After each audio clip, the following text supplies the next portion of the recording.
Hello, everybody. Welcome to Chapter 15 Engaging Customers Through Marketing from the Entrepreneurship, the Practice, and Mindset Second Edition textbook. So, in Chapter 6, we talked about developing your customers. Now, in this one, we're actually engaging with customers through marketing.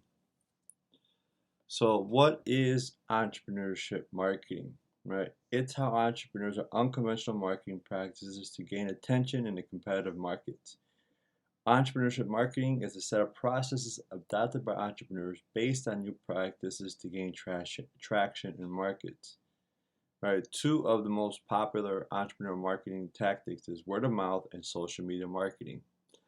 Word of mouth is still a very powerful tool in today's society.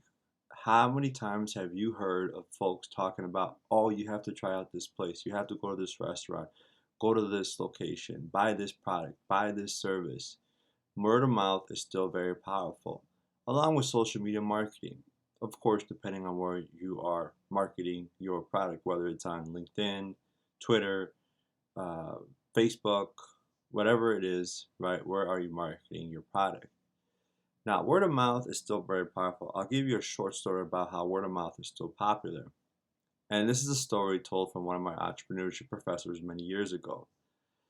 There was an individual who wanted to have a showcase, well, was about to open their restaurant, and of course, they used all of their money and had very little left for marketing. So they couldn't spend money, didn't have a large budget for marketing because they've already spent the vast majority of their money ready to open their restaurant. So what this owner did was invited a lot of the hair salon stylists in the area, invited them for a soft opening to come out and try the restaurant. And now, why do you think that this owner invited hairstylists from around the area? Because they talk a lot, right? They're always chit chatting. How many times have you gone get a haircut or your hair dyed or whatever it may be, and you're talking with your hairstylist, right? And they will tell you, oh, you have to check out this restaurant, and it worked out in their favor. So that is what you may have to think about when you're doing your marketing, right? You may not have the necessary budget to do a mass marketing, but you may have to do word of mouth or some type of social buzz on social media. So of course, how is entrepreneur marketing different, right? So for the marketing perspective, marketing is about proving you can solve customers' problems, right? Of course, in today's marketing, it's about proving the customers that you can solve their problem or fulfill the need they have, right? The buyer is more in control today. As I mentioned in chapter 6, the consumer, the customer is in vast control of more information today than they were 30 years ago. 30 years ago, a salesman was a person that could tell them everything and they would believe. Now, in today's age, the customer goes into the store or to the location or to the website already having done their research and they know what they want. So it is much more, they are much more in control, right? So again, they do their homework through websites, reviews, and social channels. So marketing is more challenging than before, even bigger challenge for startup that no one has ever heard of. So it's going to take a lot of resources in order to have a really good marketing campaign. Marketing and sales are not separate units, right? For the entrepreneur, marketing and sales are not separate units, right? You have to build trust, finding out the customer's preferences, and create ongoing value. So, of course, you really have to focus on making sure that you can provide the individual with a good product or resource. The basic principles of marketing, right? It's grounded in the marketing mix, the 4 P's. If you ever heard of the 4 P's, right? It's product, price, promotion, and place. The product is tangible, right? The product describes anything tangible or intangible offered by the company, right? Tangible is something you can touch, right? Something you can grab, like a backpack, clothes, right? Intangible is something you can't grab. It would be like a solution online, like Dropbox, for example. Dropbox is an intangible. You can't grab it with your hands. You just see it on the computer, right? It's a software. The price is what the customer is expected to pay, right? The price covers the amount that the customer is expected to pay for the product, right? It's the value perceived, right? So you have to be very careful as to how you price your product, right? If you're going to price your product really high, a consumer is going to expect tremendous amount of value for paying that price. If the price is very low, the customer is going to probably expect a very low, not such a great product. The third element is, of course, promotion. All the ways in which the customers tell their all the ways in which the companies tell their customers about their offering. Right? And of course, place, the fourth of the four P's, is where the product is distributed to your target market. So is it in trade fairs, is it in retail stores, catalogs, online, and so forth. So you really have to think about the four P's. What are the benefits and features of my product as a product when you look at the product? When you're looking at price, what is the value of my offering? What are the customers willing to pay? And promotion, how will they know my business exists? And of course, place, how will the customers be reached? Where will they buy my product or service? Differentiate your product or service from others, right? So name, symbols, terms, right?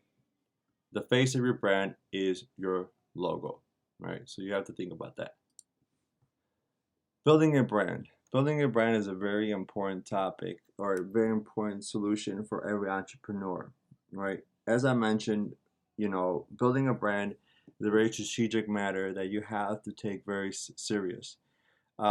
Investing in brands and emotional connection. If you look at all the top brands in the world, whether it's Starbucks, Dunkin' Donuts, McDonald's, Burger King, whatever, Nike, Under Armour, right? They have a brand. And with that brand, there's an emotional connection that a lot of individuals have with that brand. So you have to think about your startup in that sense as how am I going to create a brand around my product that people have an emotional connection with, right? You have to think long term to develop a successful brand. So when building a brand, make sure that you really think about how you're going to have a long-term plan to develop a successful brand. How to build a brand, right? Build a brand helps your customers understand what your product is all about. One of the things about a brand, if you look at it, most, if not all of the major name brands are one name: Starbucks, Nike, and others and so on that I'm kind of blanking out right now, but you get the gist, right? Dropbox, for example, is another one.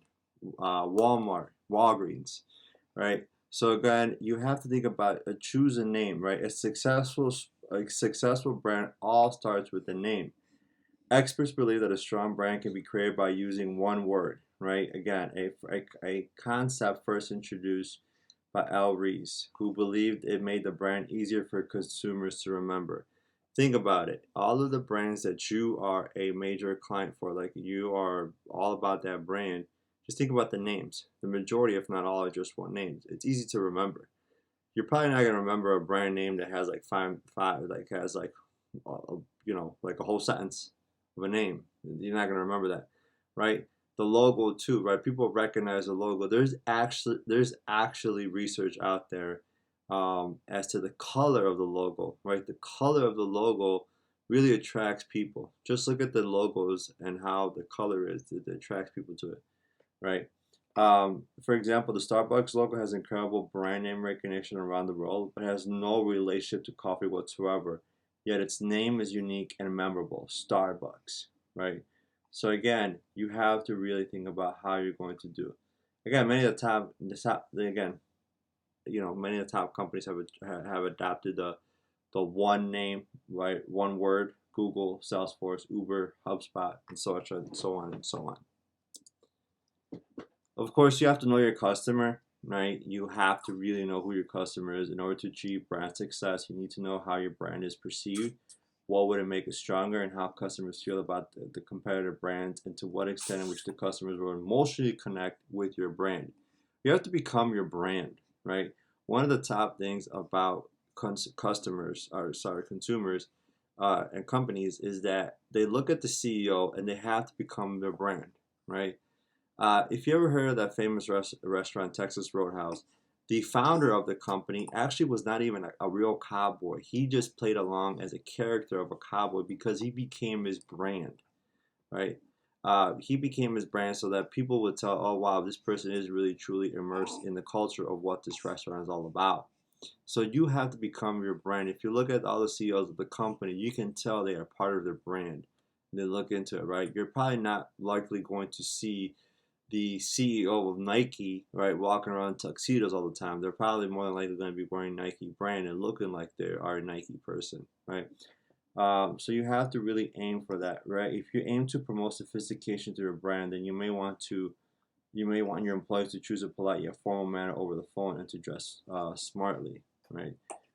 Choosing a tagline is also a very important factor as well. It really helps with the solution. Oops, sorry. With knowing, of course, um, how to really build your brand, right? Writing a tagline really does help. It can be while it can be difficult to capture the essence of a brand in one statement. A tagline is important for communicating your brand message, right? Keep your tagline short, simple, clear, memorable. Just think about Nike. Just do it, right? It's just 3 words. Always deliver on your brand promise and be consistent with your brand, right? Don't be inconsistent. People can tell if you're being inconsistent. Marketing tools, right? There are a lot of marketing tools out there. VR is becoming more popular in marketing strategies. So, may look into it. The demand for AI tools is growing. Honesty still valued greatly. Influencers can really help you on social media, get your brand out there. And marketers, and then of course, experiential marketing and hands-on experience. Reframing the 4Ps. The 4P models, as we talked about previously in a few slides ago, the 4Ps model overemphasizes product, technology, and quality. A 5-year study conducted by the Harvard Business School involved over 500 managers and consumers that concluded that the 4Ps model overemphasizes product, technology, and quality and understates the explaining of value of the product and why customers need it. So, of course, this is very important that you have to look at solution rather than the product. All customers want to know is how is this product going to solve the problem. If you recall back from the early stages of the lectures, right, how are you solving the customer's problems, their pain points, right? That's how you have to really look at your company, at your startup. How are you solving their problems? Of course, access rather than place. How accessible is your customer to your target customer? The value over the price, right? Customers are drawn more to value than to price. Like, look for example, Disney World. Disney World ticket prices are over the roof for many people, but consumers are still gonna go and go to Disney World because they see value in the experience of going to Disney World. So they're going to pay whatever price they want. The price is not going to be the problem. Now, it may hinder some individuals from going, but it's not going to, people are still going to go to Disney World. Education rather than promotion. Businesses are in good position to educate customers, right? There are vast majority of ways to educate your consumers on your product.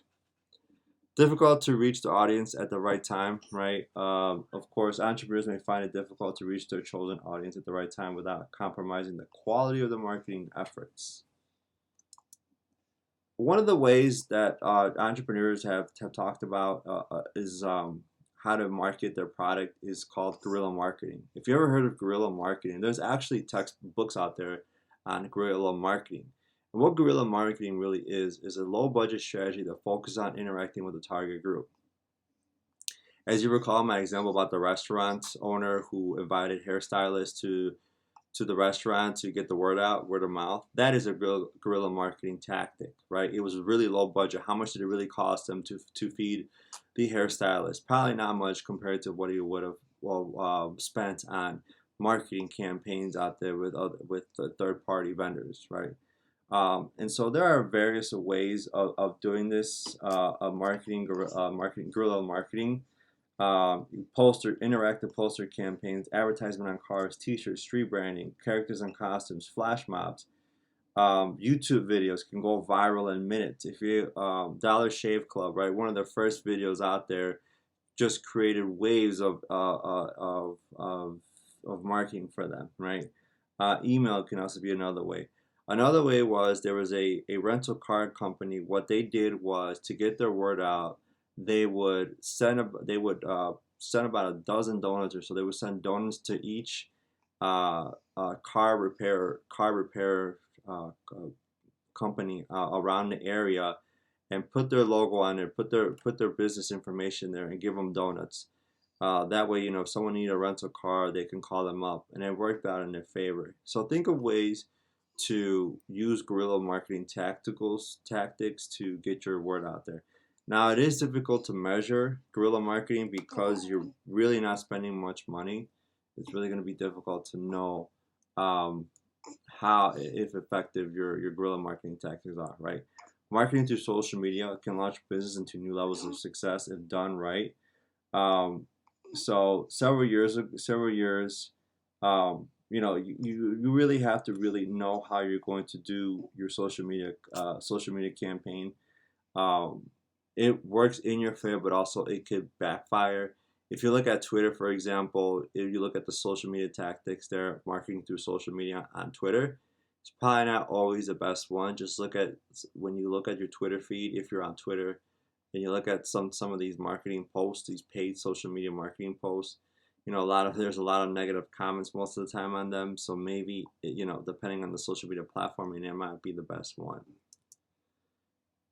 Gain the most from social media, right? Before you start a social media campaign, if that's going to be your guerrilla marketing tactic, right, you have to start with the research. Again, is this social media platform the best way to reach potential customers, right?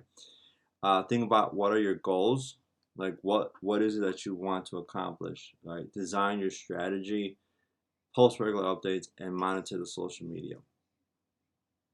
Of course, you have to create content that drives sales, right? Creative content aims to educate, inspire, and entertain people. A way for your customers to get to know the human side of your business, right? Make your content about them and not you, right?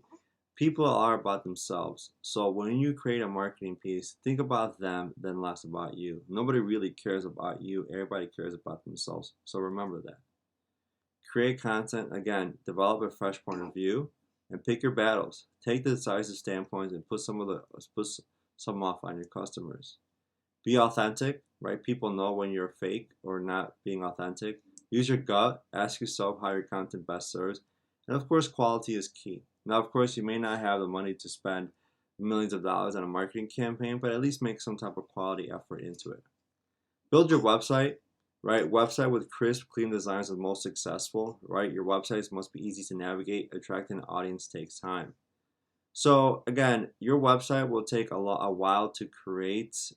If you have the necessary funds, I would actually hire a web developer to design your website because people really take into consideration how clean your website is. If it's a clean design, crisp, people will be more attracted to it. If it's not, people will be distracted and go elsewhere. There is a rare occasion where it's not such a great website, and of course, the company succeeds, but that's not always the case in point. So again, have your website crisp, clean, uh, and easy to navigate. People can tell, people will navigate. If they get lost or difficult to navigate, they're not going to come back. So, and of course, your website will evolve over time. Building a fan base, right? True fans, people that will buy anything you produce, right? So there are mega brands, for example, Levi and Gap. Well, they have actually slowed down and declined, but true fans such as Starbucks, for example, it has a true fan base. No matter how the prices of Starbucks coffee keeps going up, they still have an authentic, true fan base that will continue to go to Starbucks. Same thing with Dunkin' Donuts. Same thing with McDonald's, Burger King. Those true fans will continue to go and buy anything that they mostly produce. Focus and shifting toward a wide variety of smaller niche markets. So focus on those niche markets. Creating your personal brand, right? You are marketing yourself just as much as you're marketing a product. So it's definitely worth spending time how you're going to market yourself. If you look at the top entrepreneurs in the world, they really know how to market themselves. Look at Elon Musk, for example. He knows how to market his product, he knows how to market himself. It is worth time spending figuring out how you're going to market yourself. This is why it is worth spending time figuring out how you're going to market yourself and not just a company before you pitch anything. The non-visual dimension is important, and you should be aware of the different sensory learning styles of your audience in order to build rapport. Some are visual learners, right? Some are auditory, kinesthetic learners. Of course, a slideshow with images and describing your ideas clearly will appeal to auditory learners. Again, we mostly look at the people behind the companies rather than the companies themselves, right? We always associate Jeff Bezos with Amazon, Microsoft with Bill Gates, and Ariana Huffington with the Huffington Post.